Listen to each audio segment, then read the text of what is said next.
The blue gum plantations of the 2000s are reaching maturity and are now being harvested. Lease terms have been reached and landowners are now looking to manage harvested sites that are not suitable for re-establishment. With improvement in agriculture commodity prices, landowners are now looking to remove blue gum stumps in a process of a reversion, returning the land back to agriculture for grazing, cereal cropping or other agricultural pursuits. Landowners that are planning to revert from blue gum to cereal cropping or even grazing are faced with the inevitable task of stump removal and land restoration, which comes at a significant cost when compared to changing from one crop to another to improve farm commodity income. There is a strong focus within agriculture to generate more profit from farm business. Careful planning will focus the business on where there is greatest financial return. With whole farm planning, landowners can avoid the mistakes of the past and inherent costs associated with rectifying those mistakes. Let's hear from 3 landowners who have actually carried out reversion on their properties. Each have their own story to tell about the basic fundamentals of reversion. You will note there is a common theme throughout, and that is whole farm planning. My name's Sylvia Layton and this is Peter Mackenzie, and we're in Metla on the south coast of WA, and we're on a blue gum property, converting it back to grazing for sheep, but we're also integrating wildlife corridors across the farm as well. I'm David Jenkins. We own this farm west of Bridgetown. We have 235 hectares here, and we've been farming since 1977, and we've got into tree planting. Initially we had sheep and a few cattle, and now we've got mostly cattle and trees.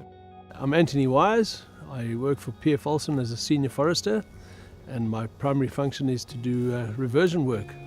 Reversion process is it's an opportunity for a landowner to look at a property as a blank canvas. So you've got to take into consideration the environmental benefits of the property almost above the commercial aspects of the property. So you do a careful plan and you consider what you want to do, what the outcome or the end game is of establishing crops. So before you even remove the trees, you have a look at where you can leave trees in the landscape, because trees are obviously a benefit to your property. And you look for corridors, you look at linking native vegetation through, and once you've established that, you look at the soil profiles, and then you determine where you want the best value to be, both from a cropping point of view as well as a tree point of view. Some of the challenges of taking on a property post blue gums are many and varied. Fencing is a big problem. The fences have pretty much been removed. Water points, certainly some of the dams would need cleaning out, and a lot of the reticulated water is no longer in existence. And another thing is the fertility of the soil post blue gums, having to put in fertiliser, which is always the biggest input cost for any farmer. The biggest challenge is really is to get it into a state of to be able to farm it, to be able to sow it. So you're starting off with trees that you have to harvest, then you have to remove the stumps and all the roots and clean it up in order to get really expensive farming machinery across the land. So it's a time constraint as well, where if you've got 12 months in which to revert, you've got a lot of pressure. The variables that can hinder your operation is obviously the weather, fire, burning, so you have to select the methodology accordingly. So initially we started with some creek line plantings. We had some saline areas that we wanted to renovate or recuperate. We wanted to have wildlife corridors and a few pines for commercial production. The way we structure it is it's to the landform, to soil type, and we're integrating these wildlife corridors and shelter belts. So it's a really mixed system.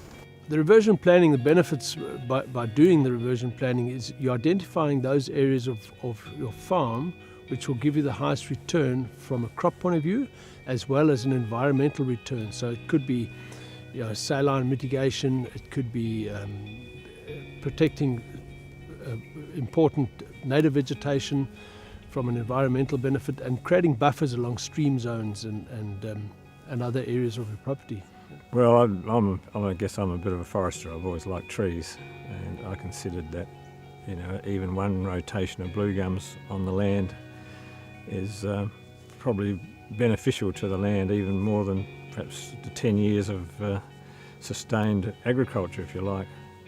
We've found that in this area of 26 hectares of agroforest, it wasn't until we planted the whole recharge zone with trees on these wide-spaced alleys, the water tables dramatically fell, and that particular area is now running fresh water. A lot of the area that we do the reversion in have species that warrant management and protection, and you get the Carnaby's cockatoo and a few others. So to create corridors for these animals to move in between is very important.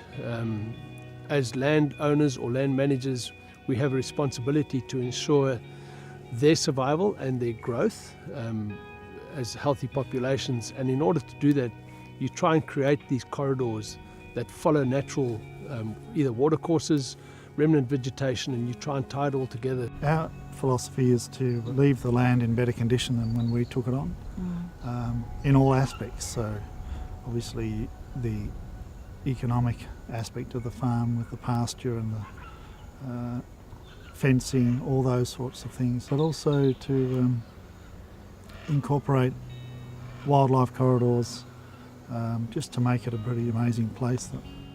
You need to understand what your objective is.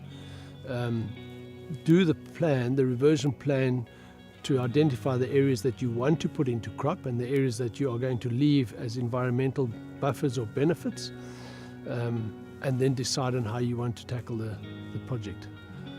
Farmers in their own right know their properties really well. They should know where the areas are going to be put into cereal crops, but they have a host of resources available to them to assist them. New techniques that are developed all the time, and I think eventually there'll be some really cost-effective ways of getting your land back to agriculture.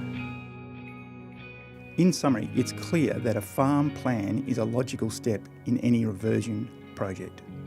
The planning process should identify and plan around soil types, landforms, and agricultural ambitions to maximise landowners' return on investment. Any plan should consider the benefits of potentially leaving trees in the landscape. The on-farm benefits of maintaining deep-rooted perennials include management of water tables and the control of salinity, providing stock and crop protection from buffeting prevailing winds to increase production, preservation of valuable topsoil qualities by protecting from wind and water erosion to increase agricultural production, wildlife corridors, and buffering for remnant native vegetation and watercourses. Given the benefits that trees in the landscape provide, landowners considering land reversion should look to weave trees into their farm plan where possible. We recommend that you do your homework first.